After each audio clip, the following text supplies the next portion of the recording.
All right, we're working on the 2013 Toyota Matrix again. I'm going to show you how to inspect or replace the cabin filter. We'll start by opening the glove box.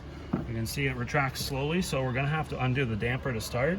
There's two tabs that you push in on, and you can just pop that damper off and just let it sit in there.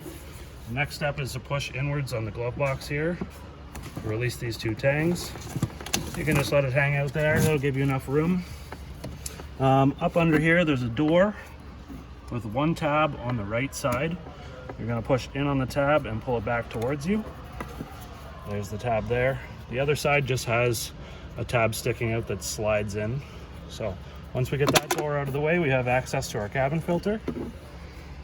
You can see that this one's quite dirty and should be replaced. There's also direction on the filter here itself in the orientation that it should sit in the HVAC box. We would then place that cabin filter back in there if it were a new one. I'm going to take the door, slide it into the retaining tab, and it just locks in place. We can then bring that glove box back up, pop the damper back on, and we're good to go.